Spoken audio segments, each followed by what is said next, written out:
अस्सलाम वालेकुम dear students. आप देख रहे हैं सैद अली एकेडमी और मैं हूं सर सैद अली और हाजिर हूं एक न्यू वीडियो के साथ। और इसके अंदर हम लोग एम्फीबिया का जिक्र करने वाले हैं। एम्फीबिया ऐसे ऑर्गेनिजम्स को कहा जाता है जो कि दोनों जगहों पर रह सकते हैं, यानी कि वो लैंड पर भी, ज़मीन पर भी, खुश्की पर भी और वाटर पे भी रह सकते हैं। रह सकने का मतलब वैसे ये नहीं कि वो अपनी मर्जी से चाहें तो रहें, चाहें तो ना रहें। रह सकने का मतलब ये होता है कि वो अपनी ज़िंदगी को दो जगहों पर कंप्लीट करेंगे, वाटर पे भी वो आएंगे और ज़मीन पर भी वो रहेंगे। तो इस तरह से ये दो जगहों पर पाए जाते हैं। इनके हवाले से मौजूद है the first vertebrates on the land were the members of the class amphibia. पहले वर्टिब्रेट्स जो ज़मीन पर आए वो एम्फीबिया से ताल्लुक़ रखते थे। The limbs of amphibian show varying degree of adaptation to movement in land from the belly dragging crawl of salamanders. क्योंकि ये जानदार ऐसे थे जो कि ज़मीन पर आए थे, तो ज़मीन पर चलने के लिए इन्होंने मूवमेंट को यानी कि लोकोमोशन को भी अपनाया था। और लोकोमोशन को किस तरह से अपनाया था कि कुछ ऐसे थे जो कि अपनी बेली को ड्रैग करके यानी कि अपने पेट के घसीटते हुए जाते थे, क्रॉल करके। और लिखा हुआ है कुछ ऐसे जानदार भी हैं जो कि लंबी छलांग मार सकते हैं, जैसे कि फ्रॉग्स होते हैं। लिखा हुआ है to the efficient drive of frogs, और फ्रॉग की तरह लंबे जो है छलांग मार सकते थे या सेलमेंडर की तरह घसीट कर वो अपनी इस जगह को तब्दील करते थे। उसके अलावा लिखा हुआ है कि इनके अंदर गिल्स कुछ के अंदर मौजूद होंगे, लेकिन ज़्यादातर इनके अंदर जो है लंग्स मौजूद होते हैं। लिखा हुआ है lungs replace gills in most adult farms. इनके अडल्ट फार्म के अंदर यानी बड़ी सूरत के अंदर लंग्स मौजूद होंगे। लार्वे के अंदर जो इनकी छोटी सूरत होगी उसके अंदर जो है गिल्स मौजूद होंगे।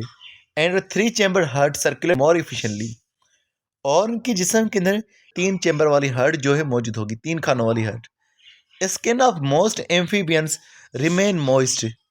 तो इनके अंदर जो स्किन है, इनकी खाल होती है, वो आमतौर पर मॉइस्ट होती है, गीली होती है। Since it serves as an additional respiratory organ that supplements poorly developed lungs. तो इनकी बॉडी में जो स्किन पाई जाती है वो मॉइस्ट स्किन होती है।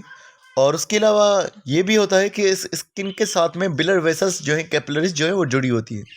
तो आसानी से जो गैसेस एक्सचेंज है वो लंग्स के साथ साथ इनकी स्किन के ज़रिए से भी हो जाती है, यानी कि स्किन के ज़रिए से ऑक्सीजन की बॉडी में दाखिल होगी और कार्बन डाइऑक्साइड जो है इनकी बॉडी से चली जाएगी।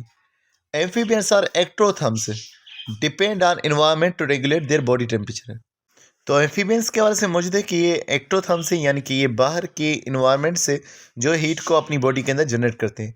आमतौर की इनकी बॉडी के अंदर हीट का इतना ज़्यादा सोर्स मौजूद नहीं होता, तो बाहर से नहीं जो है एनर्जी लेनी पड़ती है। तो ये जो एम्फीबियंस है और रेप्टाइल्स दोनों ही एक्टोथर्म्स हैं। और दूसरे वो जो अपनी बॉडी से हीट को जनरेट कर सकते हैं उन्हें एंडोथर्म्स कहा जाता है, जिनके अंदर मैमल्स, बर्ड्स ये आ जाते हैं। उसके अलावा लिखा हुआ है to avoid extremes of temperature they undergo hibernation in winter and aestivation in summers. क्योंकि सर्दियों के अंदर पाए जाने वाला जो टेम्परेचर है वो बहुत ज़्यादा सर्द हो जाता है, तो इस वजह से वो सर्द टेम्परेचर को बर्दाश्त नहीं कर सकते, तो पानी में तो रह नहीं सकते। इसलिए पानी से निकल करके जो है ज़मीन के अंदर जो है छुप जाते हैं। और सर्दियों के बाद जब गर्मियाँ आती हैं तो गर्मियों के अंदर जो ज़मीन होगी वो उनके लिए गर्म होती है, तो ये फिर पानी में चले जाते हैं। तो जो सर्दियों के अंदर इनका आराम करने का सीज़न होता है वो हाइबरनेशन कहलवाता है, विंटर स्लीप भी इसको कहा जाता है। और वापसी जब इनका गर्मियों के अंदर पानी में जाना होता है तो उसे एस्टिवेशन कहा जाता है। क्योंकि ये ज़मीन और पानी दोनों जगह पे रह रहे हैं, इसलिए हम इनको जो है एम्फीबियन कह रहे हैं। तो यहाँ पर सैलमेंडर को भी देख सकते हैं, जिसके अंदर बेली ड्रैगिंग मूवमेंट होती है, यानी कि ये अपने पैर को घसीटता हुआ चला जाता है। और दूसरे फ्रॉग्स हैं, इनको भी आप लोग देख सकते हैं। अब हम यहाँ इस येलो बॉक्स को पढ़ते हैं।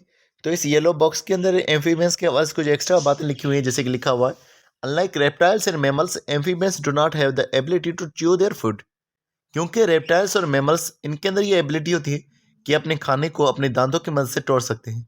बर्ड्स के अंदर भी ये नहीं एबिलिटी होती कि वो अपने खाने को जो है चबा सकें।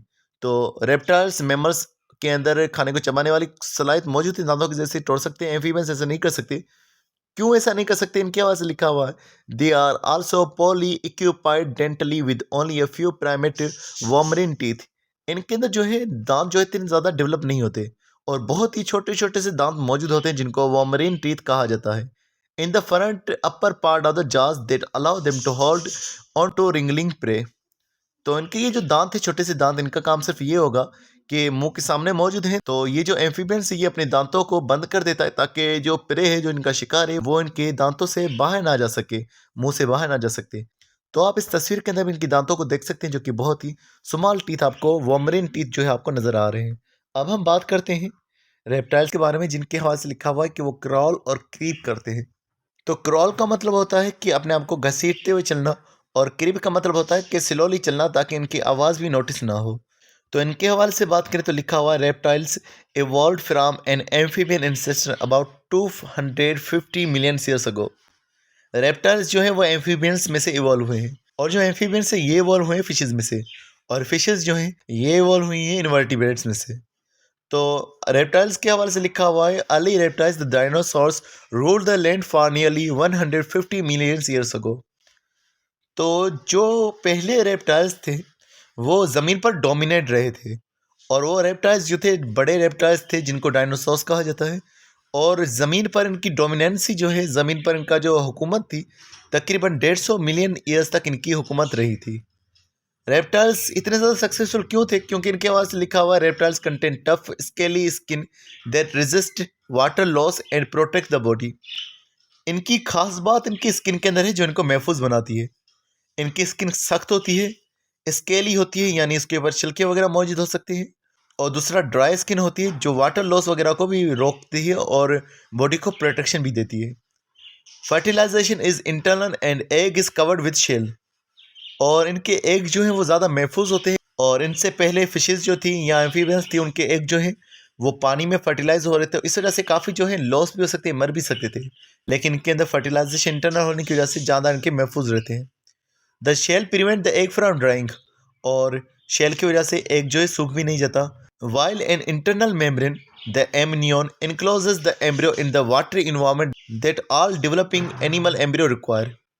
इनके शेल के अंदर जो है एक मेम्ब्रेन मौजूद होती है जिसको एमनियन कहा जाता है, और एमनियन के अंदर फिर वाटरी इन्वायरमेंट मौजूद होती है जिस वाटर के अंदर इनका एम्ब्रियो जो है वो अपनी ज़िंदगी को गुजारा होता है। मजीद रेस्पायरेशन का जिक्र करें तो लिखा हुआ है रेप्टाइल्स रेस्पायर थ्रू लंग्स। इनकी बॉडी के अंदर जो रेस्पायरेशन का प्रोसेस है वो लंग्स के जरिए से होता है। सर्कुलेशन की बात करें तो लिखा हुआ है 3 chamber heart become modified allowing better separation of oxygenated and deoxygenated blood. इनके अंदर आमतौर पर 3 चैम्बर वाली हार्ट मौजूद होती है, और उसके अंदर ऑक्सीजनेटेड और डीऑक्सीजनेटेड ब्लड जो है अलग होता है, ऑक्सीजन वाला और बगैर ऑक्सीजन वाला जो ब्लड है वो अलग होगा। लेकिन ये ध्यान में रखिएगा कि जो क्रोकोडाइल्स होते हैं उनके अंदर 4 चैम्बर हार्ट जो है मौजूद होती है, यानी कि यहाँ से 4 खानों वाली हार्ट की शुरुआत हो चुकी थी। The limbs and skeletal evolved adaptations that provide better support and more efficient movement on land. इनकी जो बाजू हैं, इनका जो स्केलेटन है उसके अंदर चेंजेस हैं जो कि इनको मूवमेंट करने में आसानी देता है। मज़ीद बात करें इसके हवाले से तो लिखा हुआ इनकी एग्जाम्पल्स के अंदर common reptiles found around the world are tortoise and turtles. जो कॉमन रेप्टाइल्स हैं वो टर्टोइज हैं और टर्टल्स हैं। अब टर्टोइज और टर्टल्स के अंदर लोग परेशान हो जाते हैं, फ़र्क उनको आमतौर पर मालूम नहीं होता। तो जो टर्टोइज होते हैं वो लैंड लिविंग होते हैं आमतौर पर, और जो टर्टल्स होते हैं वो पानी के अंदर पाए जाते हैं। उसके अलावा लिजर्ड्स इनके अंदर मौजूद हैं, स्नेक्स हैं, क्रोकोडाइल्स हैं और एलिगेटर्स हैं। क्रोकोडाइल और एलिगेटर के अंदर उनके जो आमतौर पर चेहरा है उसके अंदर फ़र्क मौजूद होता है, क्योंकि जो क्रोकोडाइल का जो चेहरा होता है सामने से वो यू की शेप का होता है, और एलिगेटर का जो चेहरा होता है आमतौर पर वी की शेप का होता है। उसके अलावा many species of turtles and turtles including endangered green turtle the Chelonia mydas are found in Pakistan. तो टर्टल्स और टर्टल्स की काफ़ी सारी स्पीशीज़ पाकिस्तान में मौजूद होती हैं, और जो ग्रीन टर्टल है वो भी पाकिस्तान के अंदर मौजूद होती है। जैसे यहाँ पर आप ग्रीन टर्टल को देख सकते हैं, ये ग्रीन टर्टल जिसका नाम केलोनी माइडास है ये पाकिस्तान के अंदर मौजूद होती है। उसके अलावा काफ़ी सारे जो स्नैक्स हैं उनकी जो स्पीशीज़ है वो भी हमारे पाकिस्तान के अंदर मौजूद होती है। तो डियर स्टूडेंट्स, ये हमने इनके बारे में पढ़ा, रेप्टाइल्स के बारे में इंशाल्लाह नेक्स्ट वीडियो के अंदर हम लोग जिक्र करेंगे एव्स के बारे में, बर्ड्स के बारे में। तो मिलते हैं नेक्स्ट वीडियो में, तब तक हम बहुत सारा ख्याल रखिएगा। अस्सलाम वालेकुम।